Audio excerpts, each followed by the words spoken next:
दुनिया में अगर कभी किसी देश की नीतियों को पलटने की कला में महारत हासिल रही है तो वो अमेरिका रहा है। लेकिन अब खेल बदल गया है। अब अगर किसी से सीखना हो कि कैसे एक झटके में मोर्चा पलटा जाता है तो दुनिया को भारत की ओर देखना होगा। डोनाल्ड ट्रंप, जो एक बार फिर अपनी तीखी भाषा और सख्त फैसलों के लिए चर्चा में हैं, उन्होंने गुस्से में एक बयान दे डाला। उन्होंने कहा कि अब गूगल, माइक्रोसॉफ्ट और एप्पल जैसी हाईटेक कंपनियों में भारतीयों को नौकरी देना बंद कर देना चाहिए। यानी भारत के वो इंजीनियर जो आज अमेरिका की तकनीकी क्रांति की रीढ़ हैं, उन्हें बाहर निकाल फेंकने की बात की जा रही थी। ट्रंप का कहना था कि भारत सिर्फ अमेरिका से पैसा कमा रहा है और हमारी कंपनियों में नौकरियां भी छीन रहा है, तो अब इसे रोकना ही होगा। अमेरिका, जो हर मंच पर मल्टीकल्चर और लोकतंत्र की बात करता है, वही अब खुलेआम नस्ल भेद जैसा व्यवहार दिखा रहा है। लेकिन खेल की सबसे दिलचस्प बात तब हुई जब ट्रंप के इस बयान के महज 2 दिन बाद भारत ने ऐसा डिजिटल टैक्स लागू किया कि अमेरिका की सबसे बड़ी कंपनियों को झटका लग गया। भारत ने सीधे गूगल, माइक्रोसॉफ्ट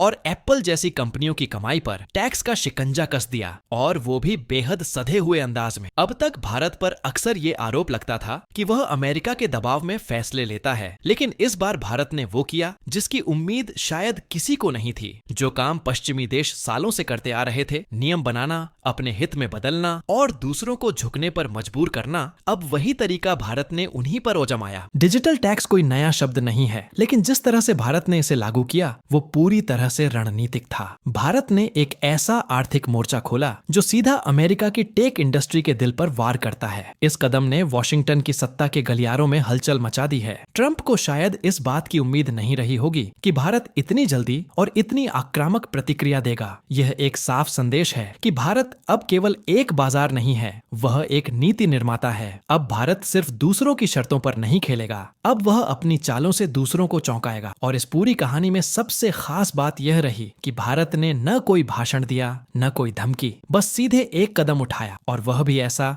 जो अमेरिका को लंबे समय तक याद रहेगा। अब समय आ गया है कि जो दुनिया कल तक सिर्फ अमेरिका को देखती थी, वह अब भारत से भी सीखे। कैसे नीति बनाई जाती है, कैसे पलटवार होता है और कैसे एक यू टर्न सामने वाले को चौंका देता है। यह सिर्फ कोई भावनात्मक प्रतिक्रिया नहीं थी, बल्कि ऐसा जवाब था जो पूरी तरह शांत, सटीक और रणनीतिक रूप से सधा हुआ था। भारत ने जो किया वो इतना चुपचाप और असरदार था कि अमेरिकी संसद के गलियारों में बैठे नेता तक समझ नहीं पाए कि यह हुआ कैसे। और पहली बार पश्चिमी देशों को महसूस हुआ कि जिसे वे यू टर्न की मास्टरी समझते थे, अब भारत भी उसी रास्ते पर चल पड़ा है, और वो भी उनके ही अंदाज में। डोनाल्ड ट्रंप ने इस बार हमला सिर्फ शब्दों से नहीं किया, बल्कि सीधे भारतीयों की नौकरियों पर निशाना साधा। उन्होंने गुस्से में यह तक कह डाला कि माइक्रोसॉफ्ट, गूगल और एप्पल जैसी कंपनियों में भारतीय इंजीनियरों को बाहर निकाल दूंगा। उनका आरोप था कि भारत जैसे देश अमेरिका की नौकरियों पर कब्जा कर रहे हैं और अब इसे रोका जाना चाहिए। सीधे साफ शब्दों में ये एक खुली धमकी थी, भारतीयों को हायर करना बंद करो। लेकिन भारत ने इस बार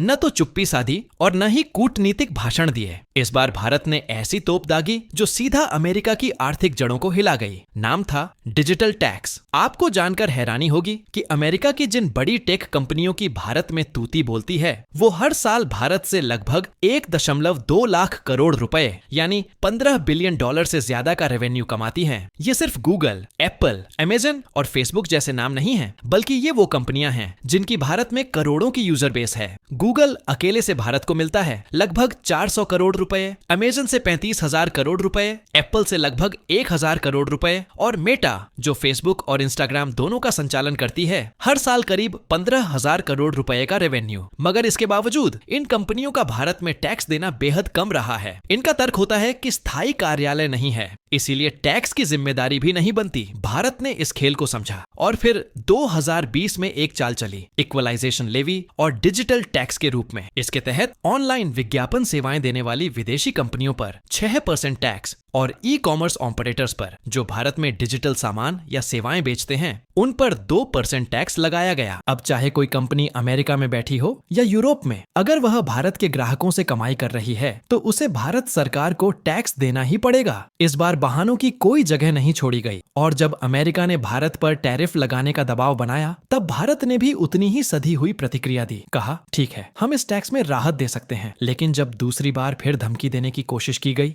तब भारत ने अपनी पुरानी रणनीति की फिर से याद दिलाई कि अब हम सिर्फ बातों से नहीं, नीतियों से जवाब देंगे। भारत ने दिखा दिया कि अब वह किसी भी ग्लोबल दबाव के सामने झुकेगा नहीं, बल्कि अपने हित में फैसले लेगा और पलटवार भी करेगा, और वो भी पूरी गरिमा, सटीकता और असर के साथ। भारत ने जब डिजिटल मोर्चे पर पलटवार किया तो ये कोई आवेश में लिया गया फैसला नहीं था, बल्कि एक पूरी तरह सोची समझी रणनीति थी। सरकार ने अमेरिका के साथ चल रही टैक्स एग्रीमेंट की बातचीत को वहीं रोक दिया और साफ संकेत दे दिया कि अब रियायत की कोई गुंजाइश नहीं बचेगी। डिजिटल टैक्स की समीक्षा दोबारा शुरू हुई और संकेत दिए गए कि जरूरत पड़ी तो टैक्स दरें और सख्त की जाएंगी, लेकिन कम बिल्कुल नहीं होंगी। कल्पना कीजिए, अगर 2% टैक्स को बढ़ाकर 4% कर दिया जाए या 6 को 8% किया जाए, तो इन अमेरिकी टेक कंपनियों के लिए यह अरबों डॉलर का झटका होगा। और झटका सिर्फ आंकड़ों तक सीमित नहीं रहेगा, क्योंकि भारत अब दुनिया का सबसे बड़ा डिजिटल कंज्यूमर बन चुका है। हर दिन 2% करोड़ से ज्यादा लोग इंटरनेट का इस्तेमाल कर रहे हैं और अगले 5 सालों में ये संख्या 100 करोड़ पार करने वाली है। यानी भारत अब सिर्फ एक मार्केट नहीं, बल्कि टेक इंडस्ट्री की रीढ़ बन चुका है। गूगल और मेटा को अपने एड रेवेन्यू का सबसे बड़ा हिस्सा यहीं से मिल रहा है। अमेजन की सबसे तेज ग्रोथ भारत में हो रही है और एप्पल ने हाल ही में भारत में अपनी आईफोन असेंबली यूनिट शुरू की है। अगर भारत टैक्स बढ़ा दे या पॉलिसी में कढ़ाई कर दे, तो इन कंपनियों की पूरी बैलेंस शीट हिल सकती है। ट्रंप की धमकी कि भारतीय इंजीनियरों को अमेरिका से बाहर कर दिया जाएगा सिर्फ एक बयान नहीं था, लेकिन भारत ने जवाब सिर्फ शब्दों में नहीं, एक मजबूत और ठोस आर्थिक नीति के जरिए दिया। और यही अमेरिका के लिए सबसे बड़ा झटका था। कभी अमेरिका पूरी दुनिया में घूम घूम कर नियम बनाता था और जो देश उसकी शर्तों से सहमत नहीं होते थे उन पर फाइन, प्रतिबंध और दबाव डाल देता था। लेकिन अब भारत ने दिखा दिया कि डिजिटल युग में असली ताकत किसके पास है। साल 2020 में जब भारत ने 2% का डिजिटल टैक्स लागू किया, तो सबसे पहले जो देश परेशान हुआ वो अमेरिका था, क्योंकि अकेले इस एक कदम से उसकी 40 से ज्यादा कंपनियों को हर साल 4000 करोड़ रुपए से भी ज्यादा का नुकसान होने लगा। और ये सिर्फ अमेरिका नहीं, भारत ने कुल 119 विदेशी कंपनियों पर यह टैक्स लागू किया, जिनमें से 72 कंपनियां अकेले अमेरिका की हैं। गूगल, फेसबुक, अमेजन सब इस लिस्ट में थे। अमेरिका ने जवाब में भारत को वर्ल्ड ट्रेड ऑर्गेनाइजेशन यानी WTO में घसीटा और कहा कि भारत का डिजिटल टैक्स भेदभाव करता है और अमेरिकी कंपनियों को टारगेट कर रहा है। लेकिन भारत ने वहां भी अपना पक्ष बेहद मजबूती से रखा, क्योंकि ये टैक्स किसी एक देश के लिए नहीं था, ये हर उस विदेशी कंपनी के लिए था जो भारत में डिजिटल सर्विसेज